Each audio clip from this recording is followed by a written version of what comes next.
It's a good morning to worship the Lord on a good, clear morning. And I appreciated the thoughts that were shared this morning already.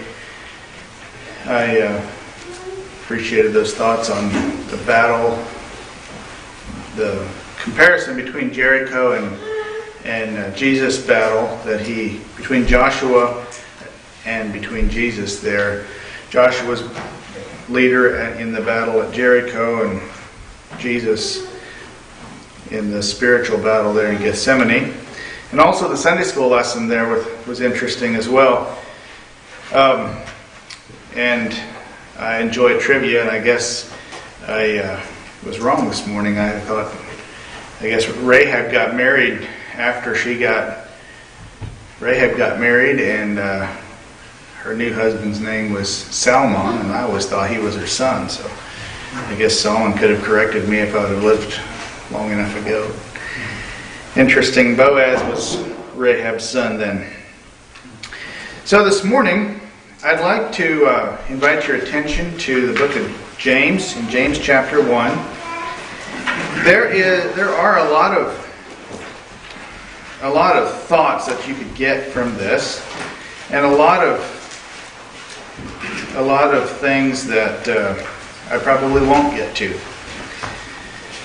But when you can turn to James chapter 1, and while you're turning there, I'll go over the announcements here.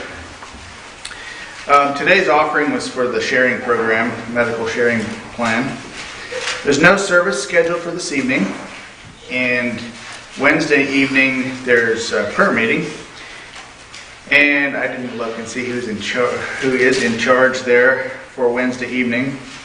But 7:30 prayer meeting. School devotions this week, it looks like Ethan is on schedule for that on Tuesday or whenever it works for you. And next week would be Brother Willie.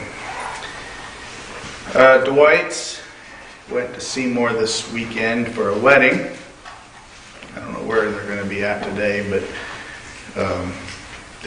yesterday he was at Seymour for a wedding.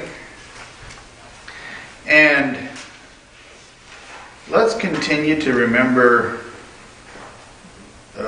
Judy Kessler and Judy Holmes and those of us that are not here today. Let's remember each other in prayer. And are there any other announcements? Ethan McCullough's on this evening. Ethan McCullough, congratulations. I don't see. There he is. Wednesday evening. No, I'd say congratulations. It's a good thing for you to take responsibility like that when you're young. It's good, very good for you. Also, the youth are invited to our place tonight for supper, 6 o'clock. All right. And we're probably too wet to do anything outside, so if you have any type of board games or table games, feel free to bring this along. All right. So youth are invited to Laverne's this evening.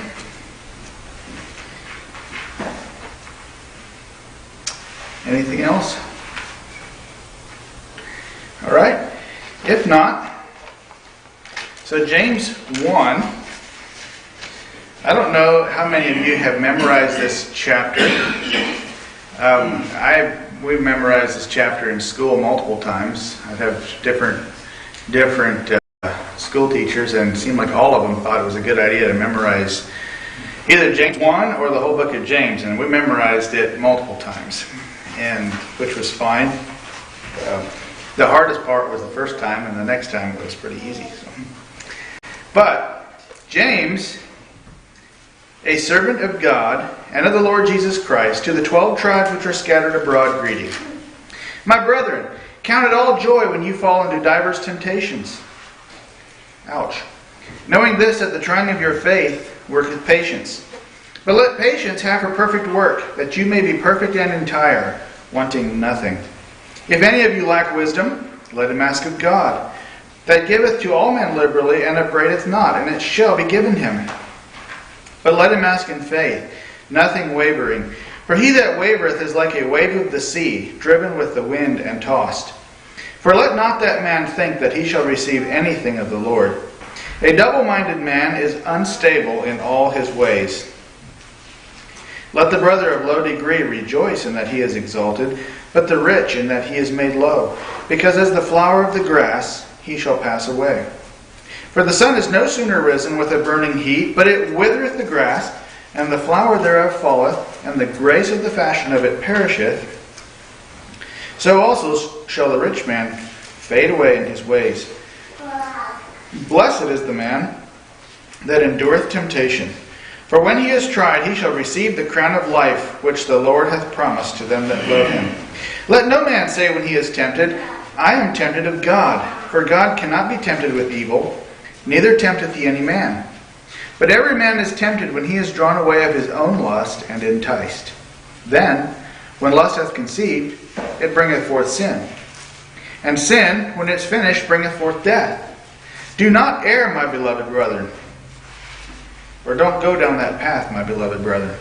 Every good gift and every perfect gift is from above, and cometh down from the Father of lights, with whom is no variableness, neither shadow of turning. Of his own will begat he us with the word of truth, that we should be a kind of firstfruits of his creatures. Wherefore, my beloved brethren, let every man be swift to hear, slow to speak, slow to wrath. For the wrath of man worketh not the righteousness of God.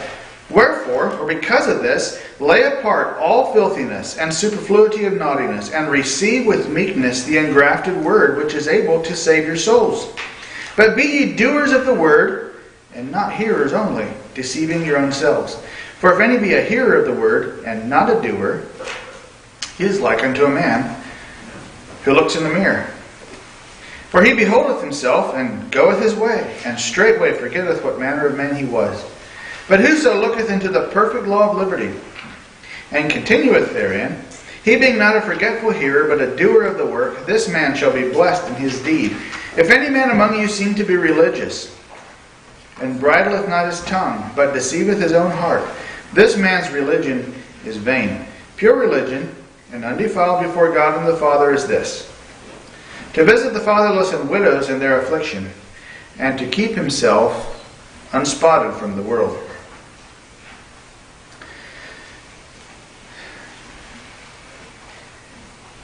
How many of you, I'm going to just pick on you school children here. What's a diver's temptation?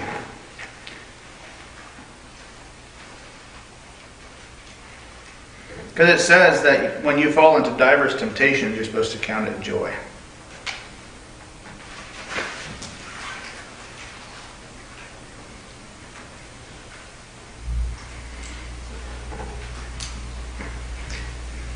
Nobody knows?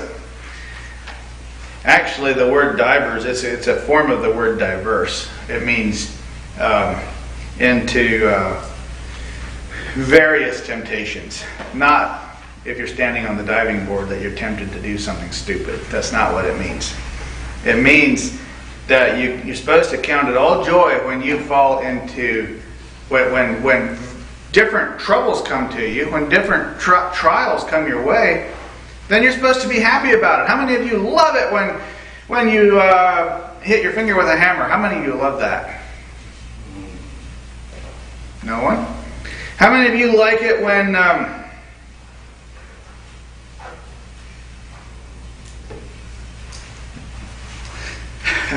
how many of you shouldn't say this, but like it when you unload a piece of equipment and it falls over on you? That happened yesterday to somebody that I know. We were moving a building and it came off the truck and it fell over. And it didn't seem like this person appreciated it a whole lot. But you know, how did it, and that was Tim, by the way, you could ask him afterwards. How many of us like it when things go wrong? When things don't go right? We don't appreciate that.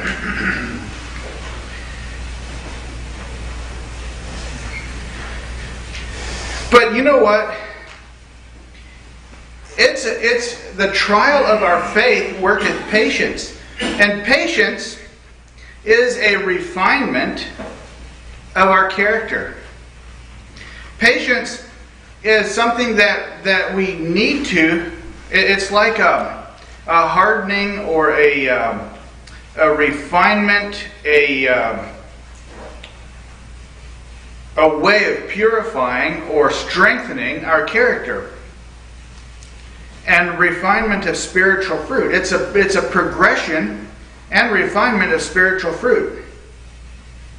So how do you know if you have long suffering if you're never tested? So Ethan is a long suffering individual, I assume. So let's say that he just says he's long suffering, but nobody ever has tested him to see if he's long suffering. It's just a mental thing, right? I'm not picking on you, Ethan, but I'm just used to. All of us can put ourselves in that thing. We say we're long suffering. We say we're loving. We say we are meek. Those are all spiritual fruits. Well, how do you know if that's true if things don't happen to push your buttons to see if that's right or not? So that's why we need to count it joy when we fall into these various temptations. Because knowing that the trying of your faith worketh patience. So when you do hit your finger with a hammer, what fruit of the Spirit would you exercise there? It's okay to shake your hand and try to get the pain away. But then you have other things that come to test fruits of the Spirit. You have meekness. You know what meekness is? Meekness is when you have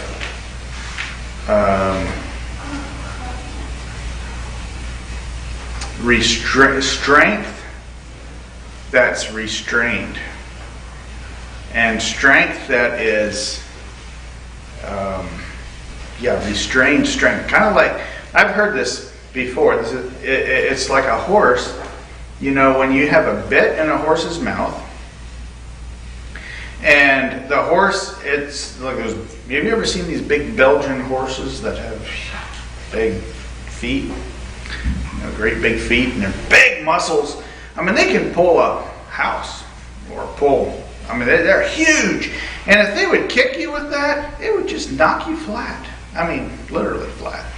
So, but you have these horses, and they're trained and they're gentle, and you have the bit, and you have the reins, and however you do a horse, I don't know, but you make the horse go.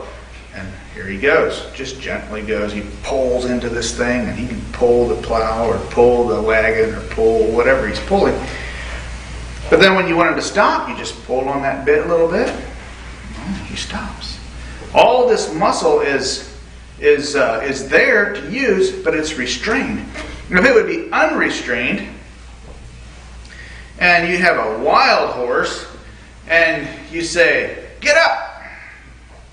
and he just looks at you. You say, "Stop!" He takes off running, and you're bouncing along behind. You wish for a meek horse, right? You wish for a horse that had some restraint. Well, that's kind of how we are. If we're meek, we're facing situations where the temptation is to lash out and hurt somebody, or hit, or yell, or say mean things, or whatever. Well, meekness would be the strength, and it takes God's power, but the strength to have a temper, but it being controlled. And a temper, but by temper I mean temper is good because it keeps us in. Our character is tough. It's resilient. But when we lose our temper, is when we're unrestrained and we just get angry and yell and carry on. But having a temper is a good thing. I hope all of us have a temper, because if we don't have a temper, then you're spineless. Really, you're spineless. But losing a temper, when you have that strength and you lose control of it, you become a monster, just like a runaway horse. But that diverse temptation comes along and tests you on that, and then what? Anyway, but the various temptations that we face, the trial of our faith is that refinement of spiritual fruit. Therefore, being justified by faith, Romans 5:1 says, so we have the faith, we have peace with God through our Lord Jesus Christ, by whom also we have access by faith into this grace, or this power of God, wherein we stand. And we glory in tribulations also, it says, knowing that tribulation, troubles, work patience. And patience experience. And experience hope. And hope maketh not ashamed, because the love of God is shed abroad in our hearts by the Holy Ghost, which is given unto us. So, I'm not going to ask you. You can ask yourself, but what are some faith-trying experiences that you have faced? Probably all of us have had some major faith-trying experiences.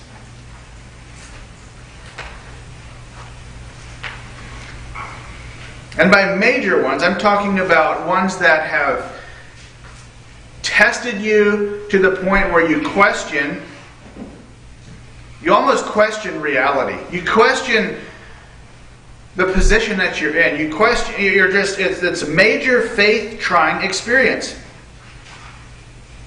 You know, some ones that we think of, so when we have a death of somebody that's close to us, and a relationship we had a good relationship, but now that it's torn apart, and they're not here anymore.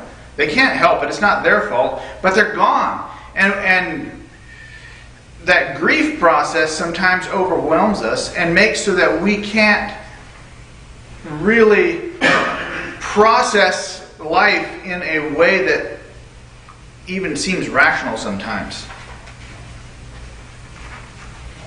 That can be a major faith-trying experience. Or sometimes we have a life-changing accident. And we're handicapped. All of a sudden we were healthy, but now we're not healthy. And the frustrations of these limitations are just almost more than we can deal with. And then we have, financial problems can be another one. We can get ourselves into serious issues, or sometimes relationships, church problem relationships or family relationships can, if we let them, can put us into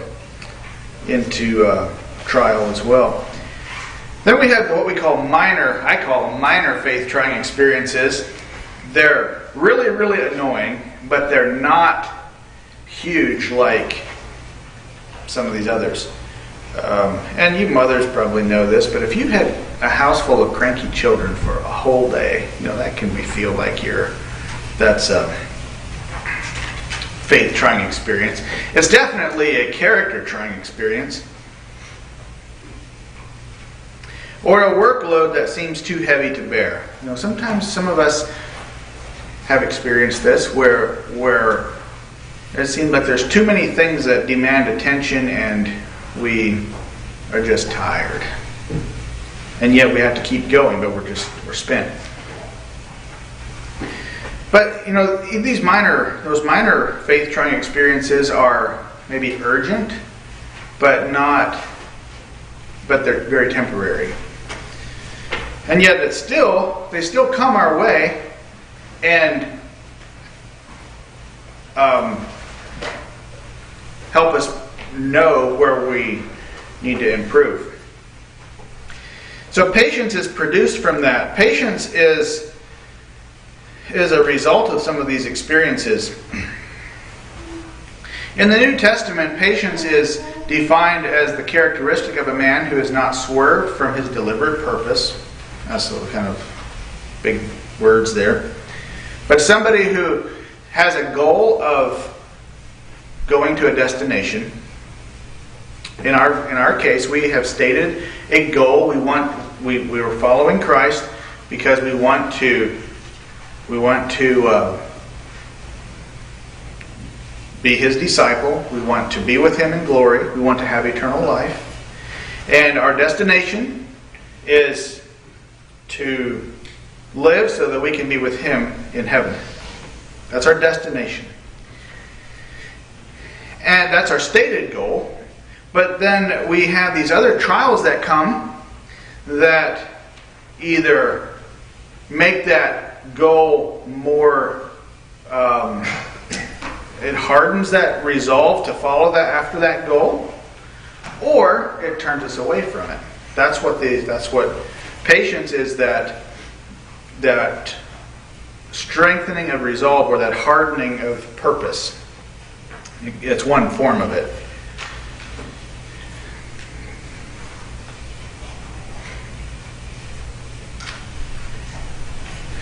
Patience, the work of patience on the character, when it says, let patience have her perfect, complete work, is the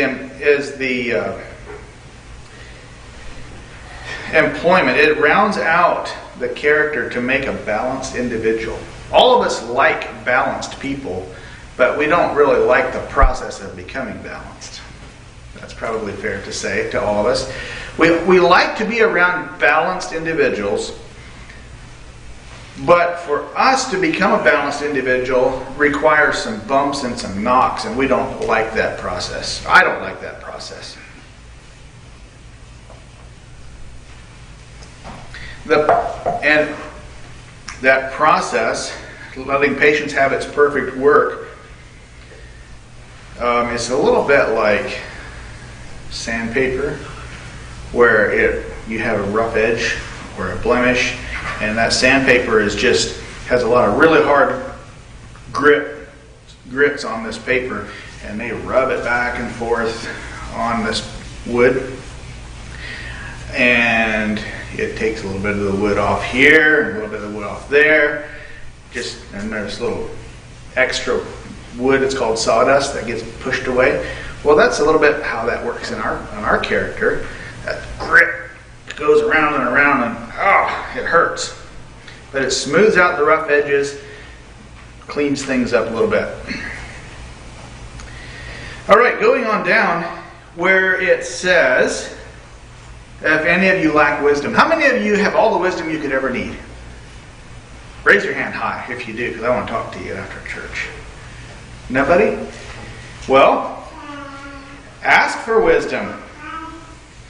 It says, if any of you lack wisdom, in verse 5, ask of God, who giveth to all men liberally. So all you have to do is ask God, and He's going to give you wisdom. In Romans it says, let patience, patience works experience. Well, experience brings wisdom. But experience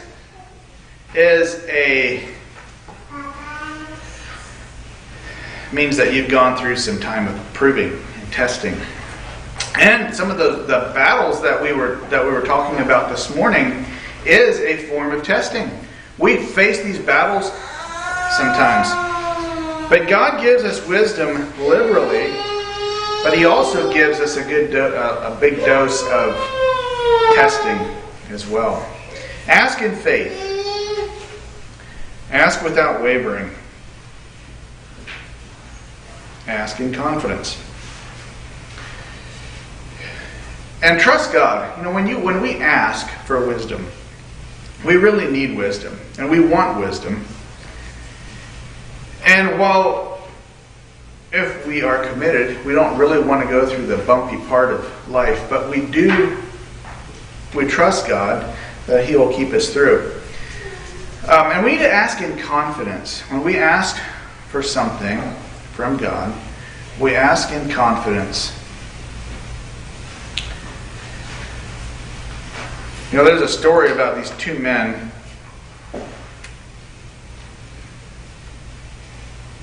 that were on a sailboat, and it got choppy out there.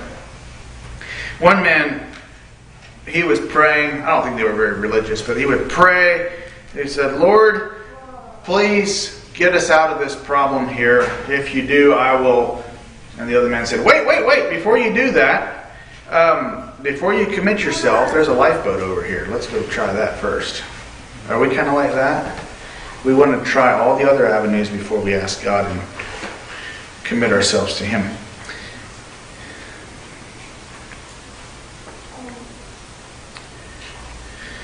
And finally, for the asking God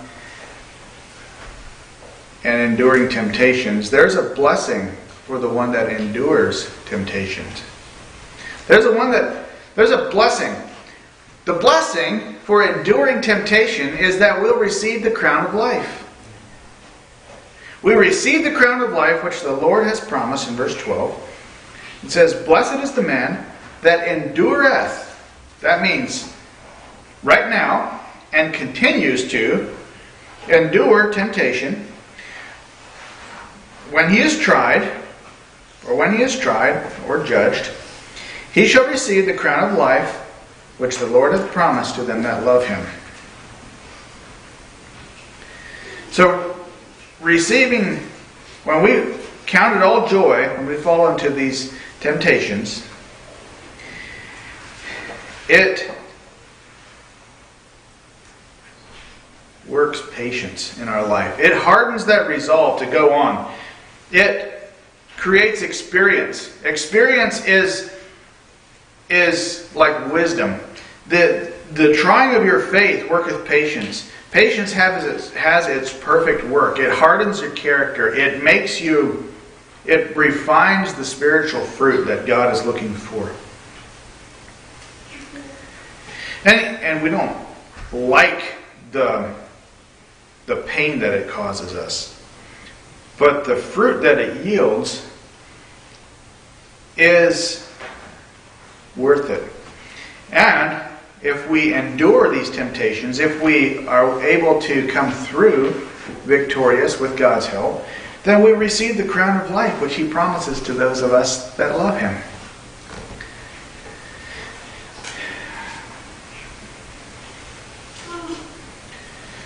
You know, one temptation that we find, and this is in verses 9 and 10, that we find, is it's hard to treat everybody equally.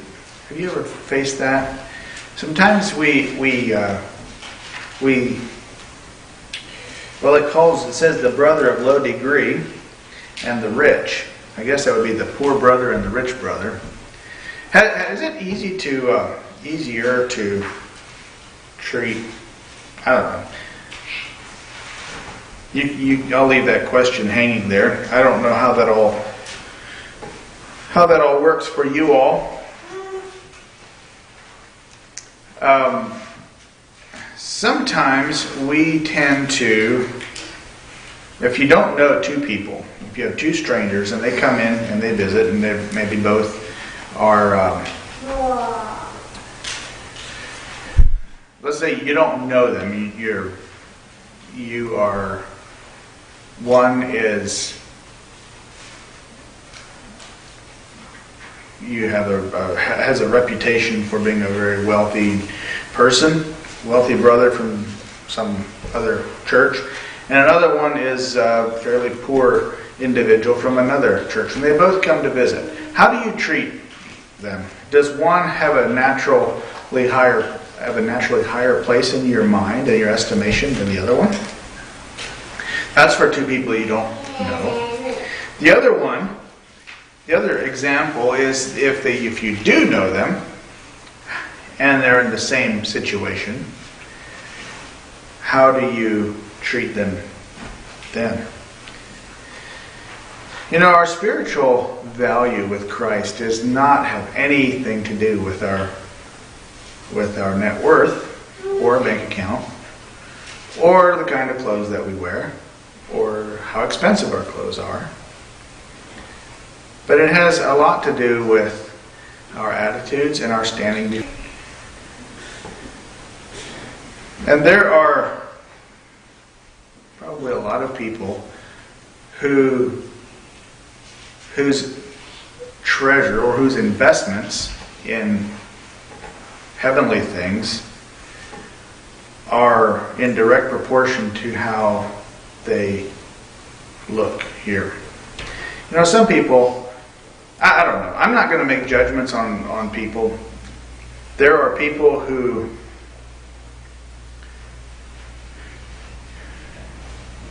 are using the things God has entrusted them in a very good way. There's a lot of people that do that.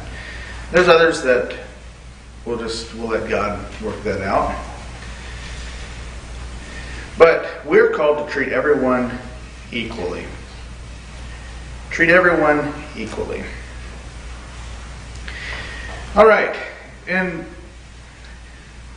James was a man. He was actually, James the Just. They say he was. They call him James the Just. But what was one fact about James that you know of? Does anyone know anything about James the Just?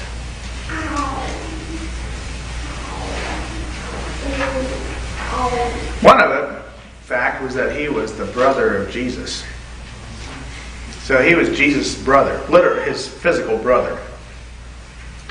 But James was a man who didn't really accept Jesus as history says that he didn't really accept Jesus as the Christ until later, until after Jesus had passed on. But he was a very staunch Christian when he did, but he didn't really accept him as the Christ. They say. I wasn't there, but that's what I've heard. But he was someone who understood human nature, and he understood temptation. And you probably all know what it's like to know what I call it the cycle of sin. But you know how we don't typically just spontaneously jump off the deep end and decide we're going to sin today. That's not how it works. But usually it starts with a thought. Just a thought, just a random thought. It can be popped out of nowhere almost, but our minds are very fertile thought machines. That's what they do, is have thoughts. But then some thoughts are good and some thoughts are not good. But sometimes we get the thought. And when you entertain the thought, yeah, that's good. And, you know, the devil, he's there and he entices with different things. And now we have our flesh. We crucify it. But it's still, if we don't keep it crucified, it keeps resurrecting.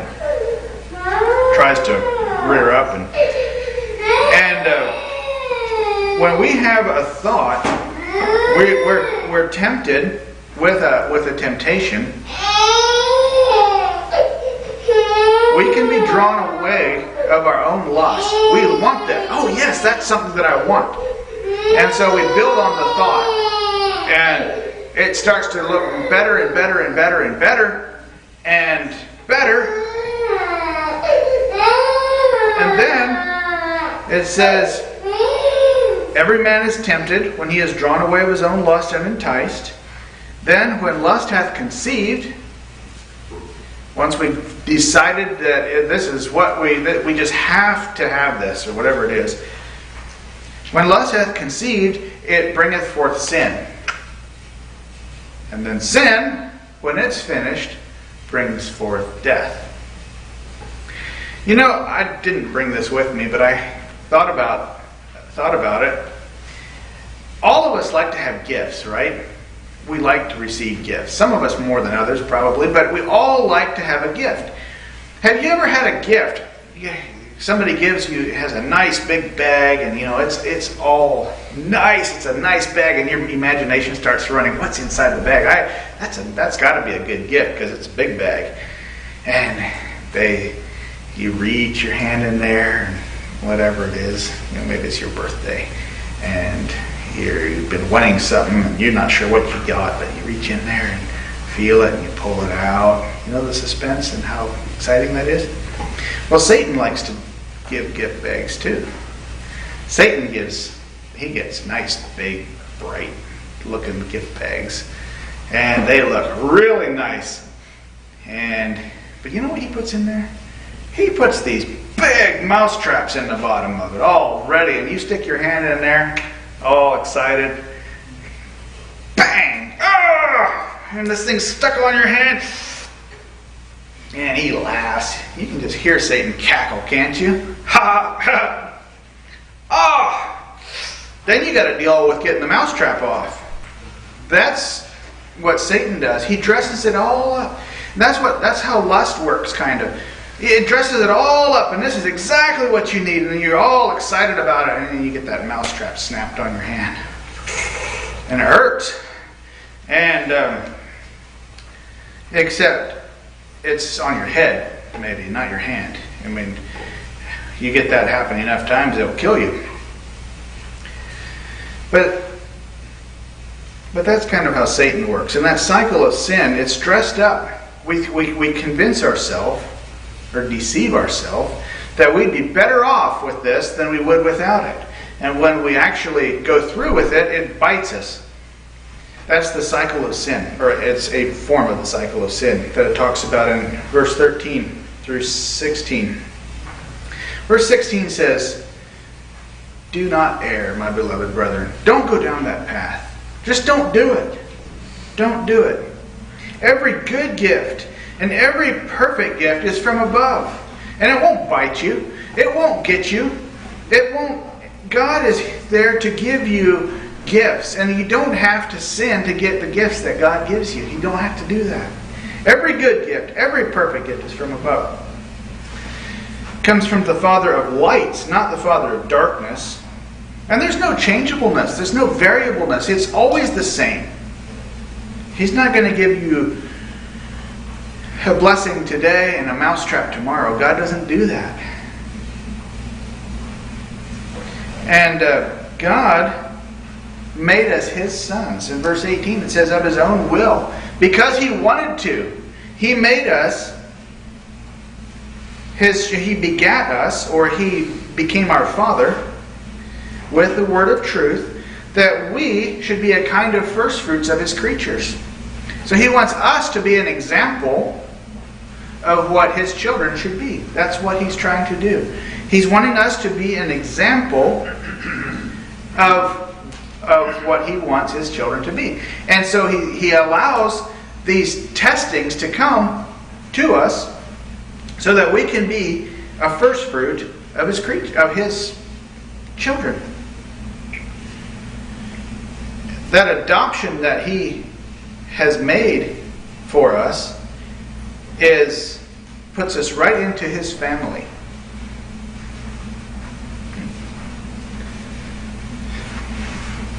It puts us right into His family. And James has got so many thoughts here, it's hard to go through them all. But being a first fruit of His creatures is one outworking of a gift that God has given us. 19. My beloved brethren, let every man be swift to hear, slow to speak. Swift to hear and slow to speak. People have talked about that all the time. It's good to be swift to hear and slow to speak. Some of us are swift to speak and slow to hear. That would be probably my tendency more. It's easy to talk and to listen later.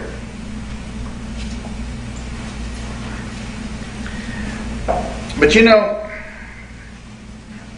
several years ago, there was an example of swift to hear, slow to speak that turned bad. In a town is in a town called Viola, there was two men. I might have said this before, I'm not sure. There was two men who got into an argument about a property line.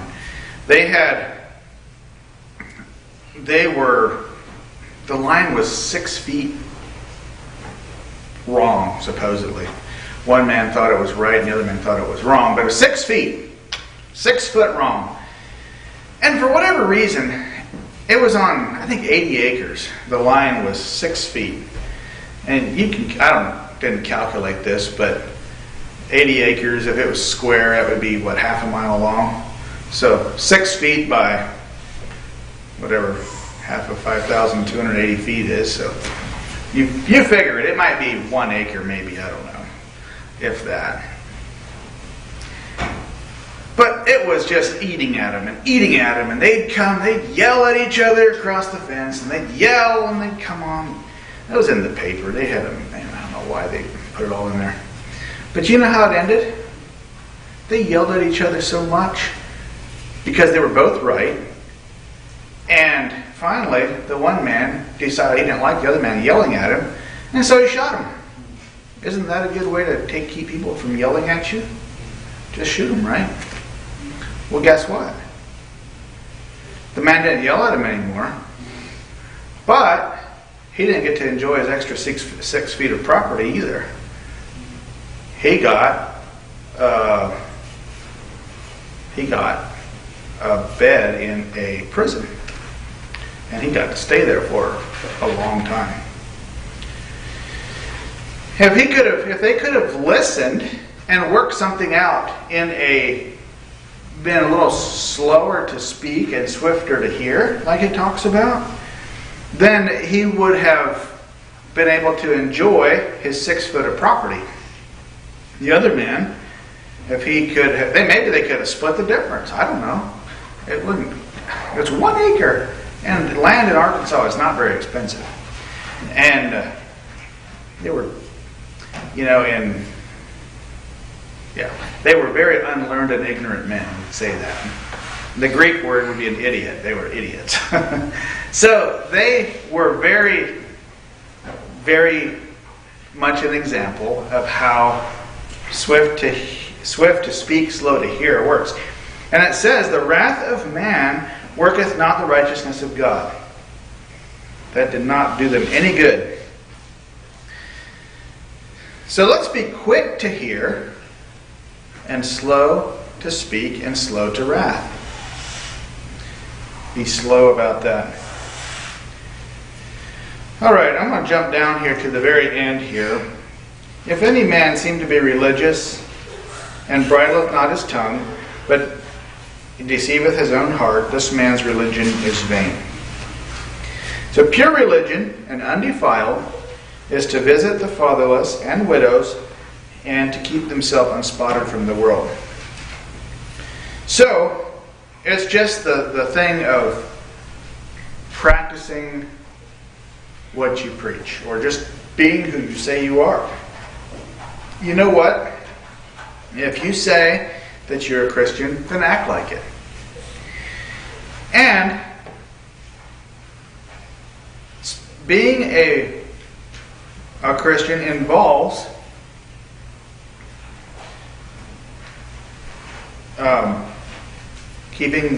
visiting the fatherless and the widows, helping those that are around us,